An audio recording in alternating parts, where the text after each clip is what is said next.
Hey everybody, I'm Monty, and Channel 5 is reporting that 260 fires happen in the United States each year from neglected, dried out Christmas trees that spark up, which results in an average of 12 deaths, 24 injuries, and $16 million in property damage.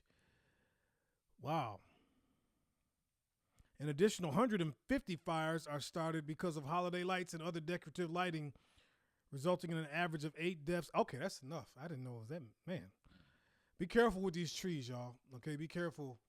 If you get the real trees, you got to put the water in there and put the tree in the water. You don't want the tree to just dry out because apparently them things can. Oh, all right. That took a turn. Anyway, day 7 on the 12 days of podcasting here on the Channel 5 Network, on Channel 5 show, Mighty Sharp Network. Monty here. And, I've been thinking about something, guys. I'm just going to use this show to talk out loud. I'm not telling you to do anything. Okay, and whatever you're doing is fine if you, as I get into this. But, I was thinking about it. We don't know specifically the day when Christ was born. But if you believe the Bible, you know that he came to this earth as a man and was born from the Virgin Mary. So it had to happen some days. One of these days it happened. There's 365 days we celebrate. So December 25th is what they decided on. So I don't know if it's so important to get the exact right day, is at least we celebrate a day. And so as Christians and believers, Christmas is more than just the commercialism, of course, or at least I hope it is for everybody, but I know it's not. But at least for those that believe, please let it be more than that.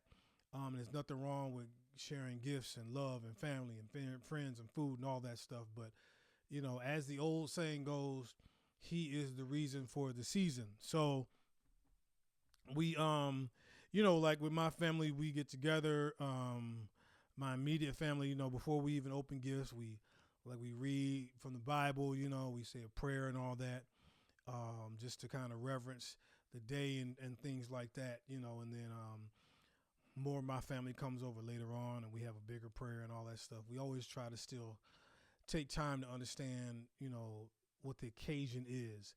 And you might have, traditions in your family, whatever. Sometimes families do it Christmas Eve or whatever, whatever it is that you do. Hopefully there's some time taken just to be reverential and thankful for Christ. We celebrate his birth at Christmas and his death and resurrection at Easter time. So, it's always special. And probably, we still got a few more days. We'll probably hit some more stuff in terms of Christmas traditions and things like that. And a few more Christmas shows mixed with some other topics I want to hit. But I wanted to, I really started thinking because I said, this is the birth of Christ. It's his birthday, if you will. You know what I'm saying? Even though, he's not on this earth anymore. He had 33 years on this earth. But it is the day we celebrate. And I'm like, man, it's like, am I really doing enough for his birthday? And like I said, again, we represent, we reverence it. We read scripture, all that stuff. We are aware of it and all that. But I'm like, man, if you want to celebrate somebody's birthday, well, I'll give God, the honor and the glory. And I'm not, yes, we do. But what if it was your birthday and your friends and family, you just don't want the honor and the glory, it's good. But I just started thinking to myself, and again, this is just me, man. I'm not trying to start a movement or nothing like that. But I'm like, you know what? I should actually get a gift of some kind. But see, I'm trying to think of something that I can do and have it in perpetuity, and not nothing like, I don't want to get a gift that, hey, Jesus, I bought you this Xbox. I'm going to play it for you till you come back. No, not that. But like something commemorative, but I don't want it to be like, big, I'm going to get Jesus this big giant painting of Jesus because I want to keep doing it. I don't even have the answer. I know I'm doing this show without the answer. I don't have the answer yet.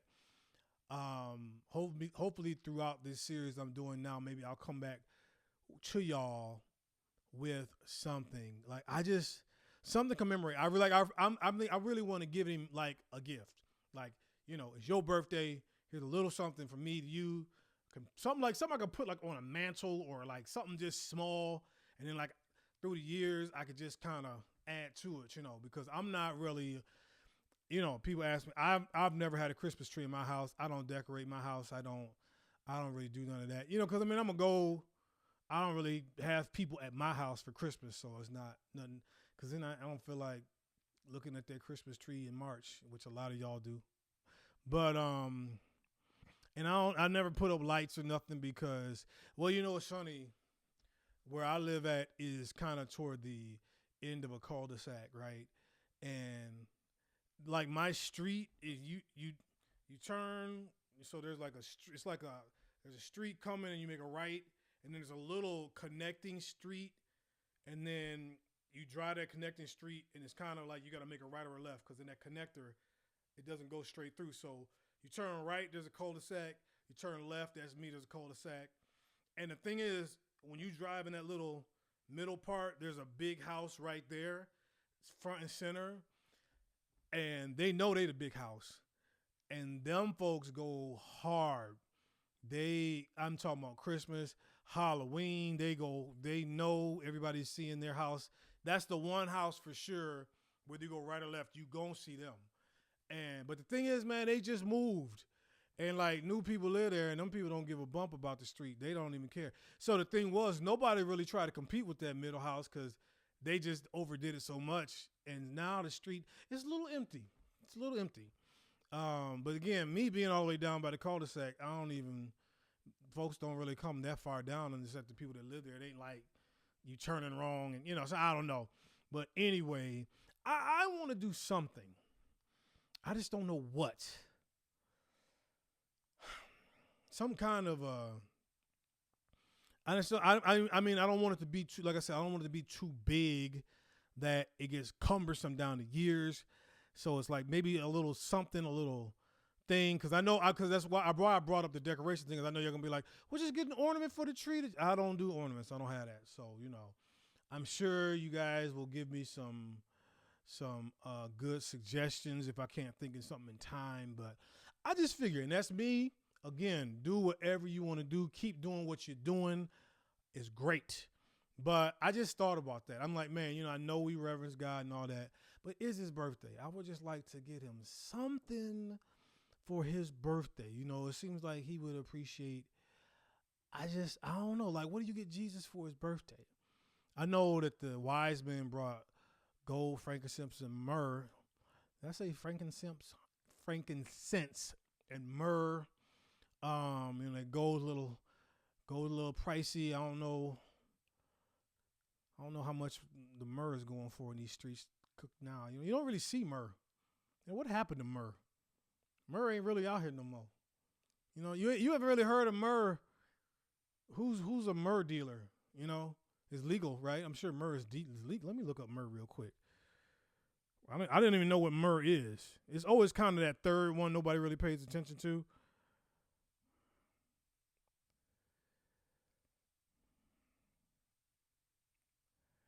Okay, according to AI overview, myrrh is a fragrant yellow resin that comes from the sap of the commiphora tree and has been used for thousands of years in medicine, perfumery, and incense. Okay. The gum resin. Okay, something like that. Myrrh don't be really getting that shine no more. But anyway, I don't know. I'm going to figure out something. I just think, when you want to start a tradition, you want to be able to keep it going. I don't want to just do it. And then, whatever I do, like they ran out of it if I start doing it, But I just think, man, whatever you give them, make sure maybe start a tradition of your own of some sort. Like, aside from just the gifts and all that stuff, I'm really going to bring Christ something that is tangible just for him. Like how they used to do, we're going to leave some cookies for Santa, you know what I mean, every year, whatever. Leave some cookies for Christ. How about that? Leave him something, y'all. Give him a little something. I don't know. I might. This might be controversial. I think Jesus was a more Chips Ahoy person than Oreo. I know everybody won't think Oreo. Because Jesus would kind of have his own kind of little flavor with it. Everybody would just immediately think Oreos. You know what I'm saying? And then Jesus would drop a parable about, how the man with the Oreo was split in two, and on the inside wasn't nothing tangible but gooey stuff. He ain't built for nothing. So that's why you probably got to go with the Chips Ahoy. That's just a solid cookie. Just, you don't know. I think Jesus would be more of a Chips Ahoy person. You know what I'm saying? Not that, I like Oreos, but I don't know. If you had to choose from them two. Ultimately, come on now. If we're going to do it for Jesus, we probably need to go homemade. I'm just saying some of y'all really can't cook, so don't bring Jesus no burn cookies. But you probably, if you had to buy them, if you got to go store-bought, commercial store-bought, go Chips Ahoy if you're going to leave cookies for Christ. But if you can, go homemade. If you're going to leave, if that's going to be your thing, if I just gave you an idea, we're not going to leave cookies for Santa, we're going to leave cookies for Christ. Do your best to home make them, or at least y'all can at least buy them the little cookie dough joints and put at least maybe that again. I don't know. Some of y'all maybe can't, but I would think some homemade. Now on the homemade side, macadamia. I don't know. Whatever. Anyway, whatever you do. But yeah, there's an idea there. I'm not gonna do that one. You can have that one. Cookies for Christ. Put some cookies out. You know what I'm saying? I just can't think of one for me right now, but I'm going to give it a little time and try to think of something, a gift for Christ on Christmas that I can continue to do, maybe just, or I don't know, maybe you get a big gift and you just bring it out and put it there. Like you get I bought this big gift for Christ and just every year next to the tree, this is Christ. Oh, see, I'm talking out my mind now. Maybe so. Maybe you just go big one time and that's always the gift for Christ. If you got people coming, they're like, yo, what is that right there? That big old sculpture. That's the gift to Christ that I give. I got Jesus that a couple years ago. I just bring it out just to let him know, what I'm saying? I'm still like that. See? That might be something. Then maybe you ain't, you just go hard. Because if you just buy a little figurine, every year for $3, or you just spend $100, you ain't got to buy. I don't know.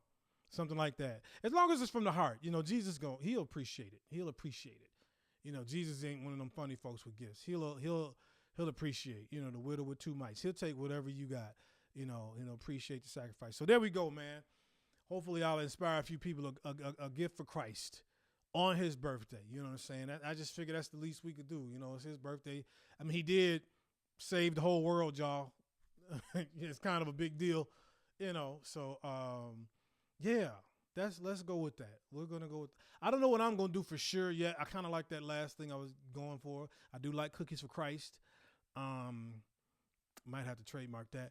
But yeah, we'll see. Y'all let me know though if y'all got an idea, or something you want to do as well. But all right, we getting through it, guys. That's a show. Got some more shows coming. Got some guests coming up as well. I know it's been just me for these, but I got a few guests coming as well. These last in a stretch run as we get done with the 12 days of Christmas. I've been enjoying it. I hope you have as well, guys. You know what I want you to do. Be blessed. Stay sharp.